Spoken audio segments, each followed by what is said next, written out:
All right, we are reading Amy Carmichael, Rescuer of Precious Gems by Janet and Geoff Benge. We're on chapter 6, titled Laughing in the Rain. 4 months after arriving back at the Grange, Amy felt the call, as she put it, to Japan. But what would she do there? She didn't know a single person in Japan or anyone connected with missionary work there. Robert Wilson, of course, knew missionaries all over the world, and when Amy told him she felt called to Japan, Barclay Buxton came immediately to his mind. Buxton was a missionary sent out by the Church Missionary Society, the missionary arm of the Church of England. He was the leader of a group called the Japanese Evangelistic Band. The group was made up of missionaries from a number of denominations, and Robert Wilson knew they would welcome a young female Irish Presbyterian missionary. After her rejection by the China Inland Mission and her return to Broughton Grange, Robert Wilson had thought Amy would settle down. It had been so good to have her back, but now she wanted to leave again. The letter to Barclay Buxton asking whether there was a place for Amy on his team was not easy for Robert Wilson to write. He also worried about Amy's health. If she wasn't healthy enough to go to China, how was it she thought herself healthy enough to go to Japan? It made no sense to him, yet he knew Amy believed God had told her to go, and she was a very determined person. So, although he didn't want to lose her again, he did all he could to help her with her plans. Certain that God had called her to Japan, Amy didn't bother to wait for a reply from Barclay Buxton.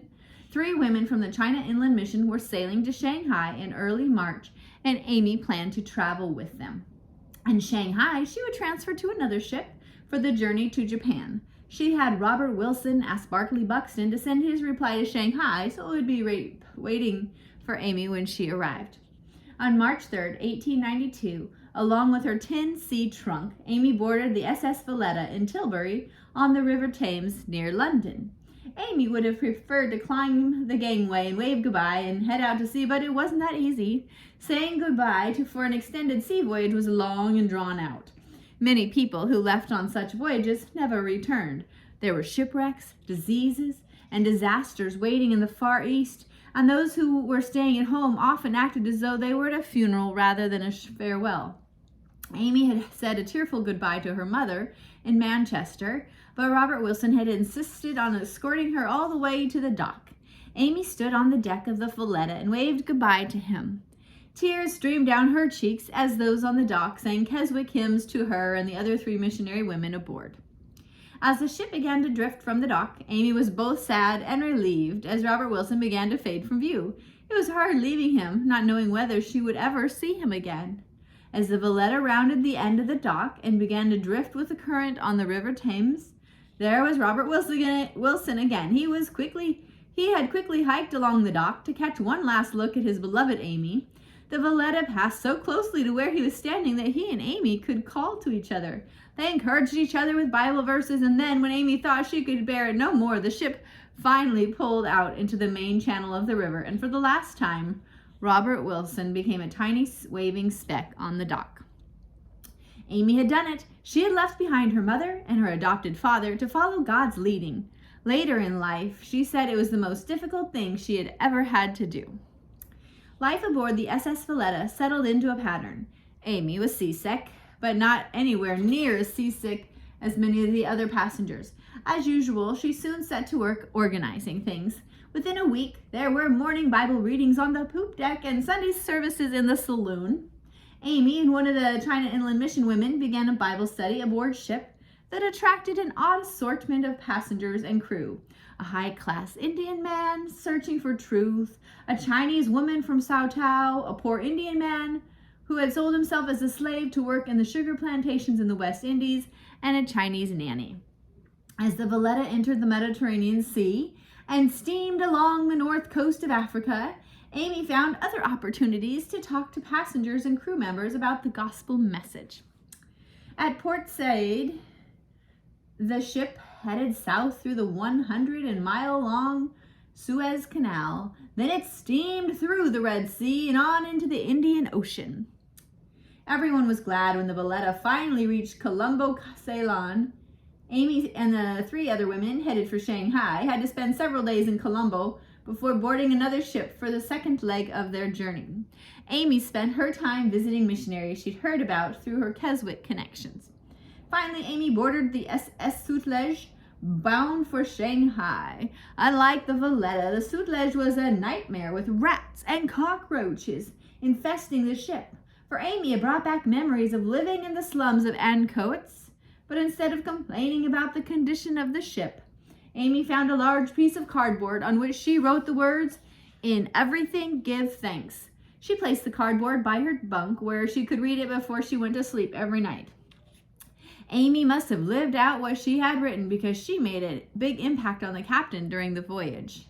He told her that he had never seen a passenger who had such a positive attitude amid the poor conditions of his ship. During the trip, he questioned Amy over and over about her faith until he finally announced he wanted to become a Christian just like her. Of course, Amy was delighted, and more so when he asked her to write out some Bible verses on cardboard so he could stick them on the walls of his cabin. It was his way of announcing to the whole crew he was now a Christian.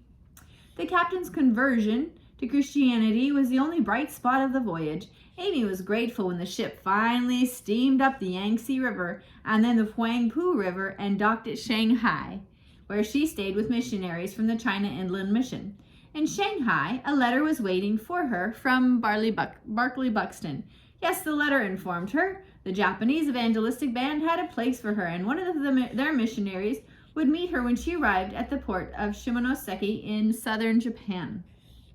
After a short stay in Shanghai, Amy boarded the SS Yokohama Maru for the last leg of her trip to Japan. During the voyage, the ship ran into a fierce typhoon. When she couldn't dock in Shimonoseki because of the storm, her passengers were loaded onto a tugboat for a rough ride ashore. Finally, as the typhoon began to subside, Amy set foot on Japanese soil. She had safely made it halfway around the world. Feeling weak from 5 days of constant seasickness, she plunked herself down on her tin sea trunk and looked around for the missionary who was supposed to be meeting her. Through the pouring rain, Amy noticed light brown faces staring at her. She didn't blame the people for staring. She realized she must look quite a sight. Her felt hat was completely soaked, and she could feel it flopping down to her ears. The rain formed rivulets that dripped off her hat and ran down her dress. Every inch of her, all the way to her starched petticoat, was wet. The missionary who was supposed to meet her was not there. Feeling a little panicked, Amy began to look around for any white face. There wasn't one. Over the howling wind, she yelled, "Does anyone speak English?" There were a few giggles from those around her, but no reply. At least no reply she could understand. She tried again. "My name is Amy Carmichael. Can anyone help me?" Still no answer. Suddenly, Amy saw the humor in the situation. She had come halfway around the world and was now stuck on a dock in Japan in the midst of a typhoon with not the slightest idea of what to do next. She started to laugh, and the more she thought about it, the more she laughed until tears of laughter joined the raindrops that cascaded down her cheeks. When she finally finished laughing, 2 Japanese men stepped forward and motioned for her to stand up.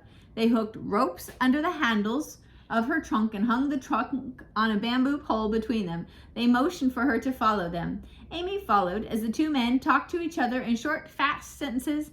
The men led the way along the dock, around the corner, and into a street. Amy couldn't see the end of the street. The rain was still too heavy. Besides, she had to concentrate hard to avoid the huge puddles and ruts in the road. The trio trudged on for a few hundred yards until the men ducked into a building. Amy followed. Finally, the shorter of the 2 men beckoned for her to sit on a woven grass mat in a room inside the building. As she did so, the men bowed and left the room. Amy was alone, sitting cross-legged on a mat. It wasn't particularly comfortable, but at least she was out of the rain. She looked around the room. The walls were made with panels of very thin paper, and there was not a piece of furniture to be seen. Amy was aware her clothes were making a big puddle on the mat. She hoped it wouldn't be difficult to mop up. Amy sat for nearly half an hour before one of the men reappeared and again motioned for her to follow. The man led Amy outside to a rickshaw, or a kuruma as it was called in Japan. She'd seen the 2-wheeled carts pulled by a driver in Shanghai, but she had no idea how uncomfortable they were to ride in. Every bone in her body seemed to jolt with each turn of the huge wheels. The wind whipped at her skirt, and she pulled her soaked shawl tightly around her as if it were actually offering some protection from the storm. Eventually, the Kuruma stopped outside a house, and the driver lowered its handles and then lifted Amy's seat trunk from between the back axles. Amy had no idea where she was, but she figured this was where she was supposed to get off. When she climbed out of the Kuruma, the driver bowed to her, picked up the cart's handles, and trotted off into the rain. Amy knocked loudly on the door of the house. Much to her relief, a white man opened it. The man stood, stunned for a moment, at the small, wet stranger standing in his doorway in the middle of a typhoon. He invited Amy in and offered her some tea. Thankfully, he spoke English, though with an American accent. Over a cup of steaming hot tea, Amy's story tumbled out, and soon her host was chuckling away. The story got funnier and funnier as she told it until they were both laughing so hard Amy's sides ached. By the time she had finished her story, Amy had made a new friend in the American trader. The trader explained to her that he knew where 2 missionaries lived, and although he did not know their names, he was reasonably sure they were the ones Amy was meant to stay with. If not, he was certain they would know where she belonged. After several more cups of tea, the trader flagged down another Kuruma for Amy. He gave a volley of instructions to the driver in Japanese, and then Amy was off again. This time she knew where she was going. When Amy arrived at the missionary house, she found that the people there were indeed the missionaries who were expecting her, but they were also expecting the missionary who had been sent from a mission station in the country to meet Amy. He hadn't yet arrived, which explained why there was no one to meet Amy at the dock. The other missionaries concluded that the typhoon had held him up, and he would get to Shimonoseki as soon as he could. Still, his not being there to meet Amy had given her the opportunity to learn something on her very first day on the mission field. God could make things work out, even when things seemed to be going wrong.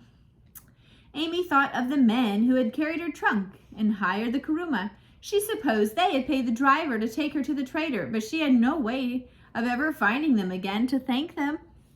And the trader had done the same thing. Amy had been at the mercy of God and the kindness of strangers, and she had been helped every step of the way. Amy was glad to finally change into some dry clothes. She had been drenched for 6 hours since leaving the SS Yokohama Maru. She enjoyed a wonderful meal with the other missionaries before she headed to bed. Before going to sleep, she propped herself up in bed and wrote a few lines in her journal about her first day in Japan. She ended it with, "Of all funny experiences, this morning was the funniest." The next day, though, Amy learned something that both surprised and upset her. The weather was gray but not raining, and Amy was glad to be able to get out of the house. She and one of the missionary women who she was staying with went for a walk along the beach. They talked about what Amy could expect on the mission field. Amy remarked that no matter what happened among the unconverted, it would be wonderful to always be able to count on the support of other missionaries. The woman stopped and turned to Amy. With a look of total shock on her face, she said, "You don't mean to say you think all missionaries love one another?" Then she laughed, a "wait until you find out" kind of laugh. Amy was dumbfounded. Of course she believed other missionaries loved one another. It was Jesus himself who told Christians to love one another. So what did this woman mean? Did she really mean Christian missionaries were no closer to following God's command than non-Christians? That could not be. Amy wouldn't believe it. That night she prayed for a long time before going to sleep.